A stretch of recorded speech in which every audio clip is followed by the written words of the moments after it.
Hey all, meteorologist Kaitlin Wright here, bringing you an update on post-Hurricane Helene. Helene is no longer a hurricane. It's just spinning right now over areas of Kentucky and into areas of Tennessee as well. But we still are seeing great impacts here across the WCCB Charlotte area. We have multiple ongoing flash flood emergencies in the area, including this one right here. Now this is in place for areas of Burke, Caldwell, and outside of our viewing area, which is McDowell County. Again, that's a flash flood emergency. So this does include areas of Morganton. This threat, you can see that tag there, catastrophic, until Sunday at 2 p.m. We are going to continue to deal with this flooding threat, not just for, when the storm is over us, but a long time after it as well. I'm going to show you the latest river levels that I'm tracking, which one of those could become a concern as well.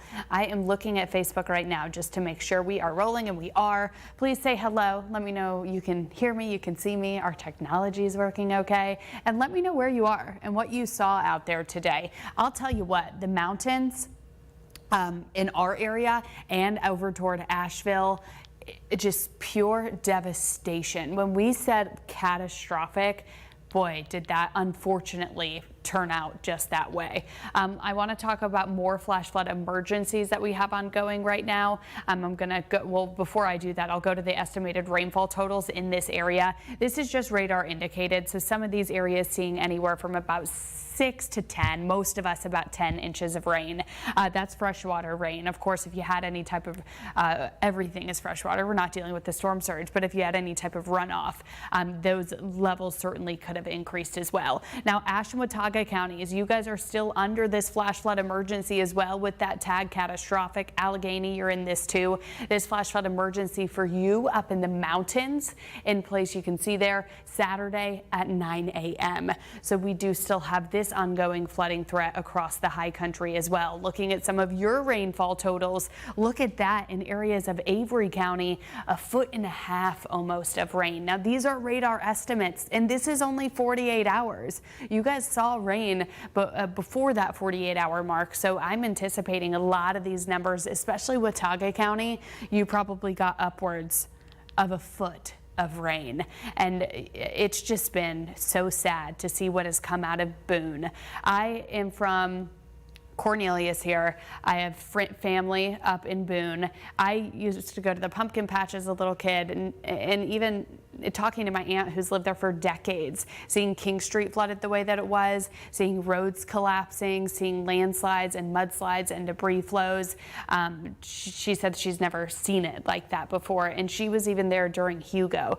So just to give you a scope of what Helene has done to our viewing area, it's great. And if you are under these flash flood emergencies still, I know some of these might seem, hey, we already know this, but I want to tell you, Helene has taken at least 45 lives across 5 states. So this is a very serious matter and serious storm. So I have to bring this to you. Move to higher ground if you're under those flash flood emergencies. Do not attempt to drive through a flooded roadway. Look at that. 1 foot of water will float vehicles. So you don't drive through anything. You don't know how much the road goes down if there's a little bit of standing water on it. And we'll continue to see that threat tonight, and some of us even as we head through the weekend as well. So future wind gusts and radar. So the numbers that you're seeing here again, those are those gusts. I'll go ahead and go to radar 2. Pausing this at 9 p.m. tomorrow, because look at that. We're not seeing any rain as we head through the overnight hours. Thankfully, we're not seeing any of that rain.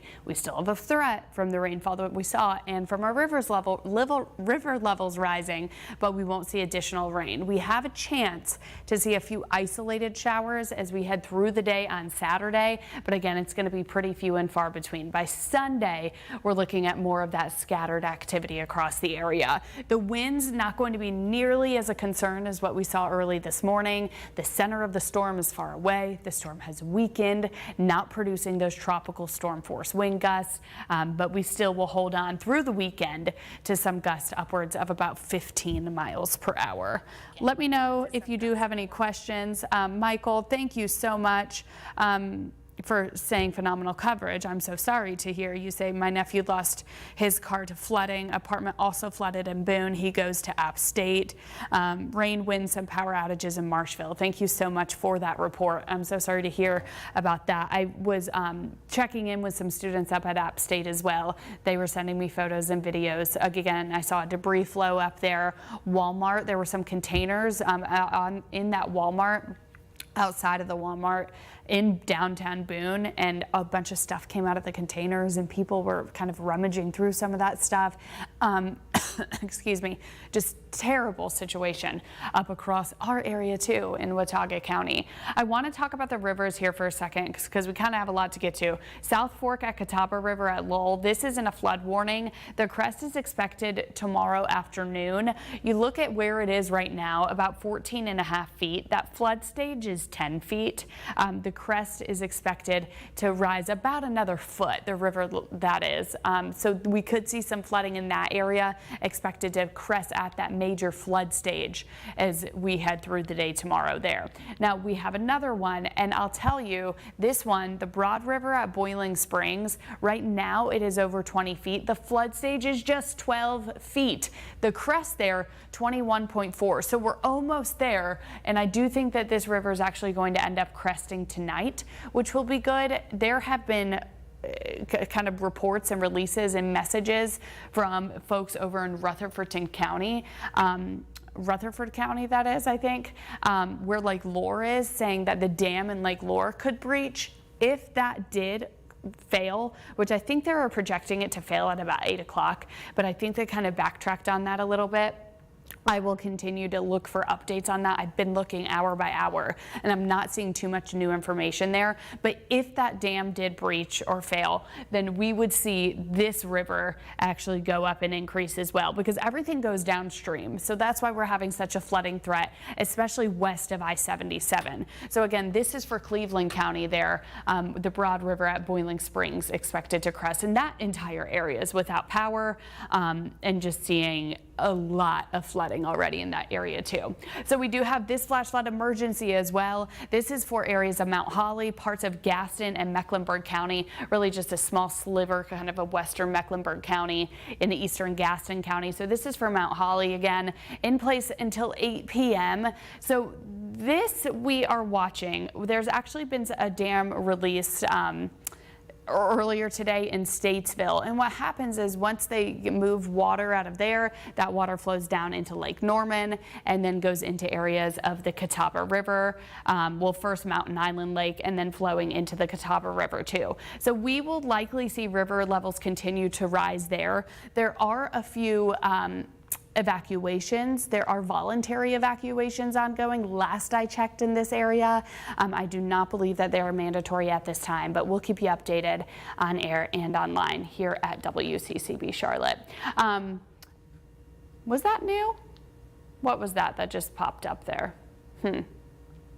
I thought I just saw a new little warning pop up and then it just went away. Okay, let's get my clicker to work, and then we'll go to that next graphic. Okay, looking at some of these estimated rainfall totals. Again, these are just radar indicated, guys. I'm going to get some official reports for you. Those just take a little bit of time to come in, but we're looking at about 5+ inches. I'll call it 5 to probably 7 inches in that area of Mount Holly. But again, we're not just looking at the rainfall. We're also looking at that downstream flooding as well. So those, I'm going to backtrack that because you don't need to see that. That was the Helene impacts that we were going to see that we did see. Unfortunately, my forecast was pretty accurate, and we don't like to see that when it comes to a forecast that was so horrendous. I didn't want that to happen. Again, people are going to be cleaning up for a very long time. Chimney Rock, you guys, is truly, I'm not using this word lightly, is decimated. I don't know if it's a debris flow or a landslide at this time. I need to dive into that. But look at Chimney Rock. I actually have side-by-side pictures on my Facebook page, and it's just it's just basically leveled by floodwaters and debris flow. That area is not going to be the same for years and years or decades to come. There's areas in Asheville, Tennessee. They had to evacuate a hospital today. The hospital was a one-story hospital and the water was almost up to the roof. The patients and the workers of the hospital had to get up on the roof. Again, this storm claiming at least 45 lives. So just a really, really, really sad situation across Florida, Georgia, South Carolina, North Carolina, Tennessee as well. We still will continue to check in on these flash flood emergencies if they worsen as well. If we see any dam failures, which in our area we're not expecting to see dam failures, we'll have to continue to check with that Lake Lure failure as well. Now, as we head through the weekend, it's going to be a pretty nice weekend. Saturday, we're going to start to see the sunshine return, and again, looking pretty good out there. Only those isolated showers, but really few and far between. I'm checking to see if you guys have any comments. I'm not just texting, talking to you guys. I'm checking actually Facebook right now. I see Karen, electricity back. That is wonderful. I'm so happy to hear that your electricity is back. I mean, we had millions of people without power across the Carolinas. I hope that you were not one of them. Hopefully you were able to keep your power on and keep you and your family safe as well. Again, we're not going to deal with those harsh winds overnight. No severe weather. Most of us staying dry for at least the next 24 to 36 hours, with a few showers returning as we head through the day on Sunday. Myself, Morgan, and Gary will continue our Hurricane Helene kind of post Hurricane Helene cleanup across the area, and I'll have an update on some of these river levels for you as well. That's coming up tonight on the news at 10 o'clock. You guys have a good night and sleep well.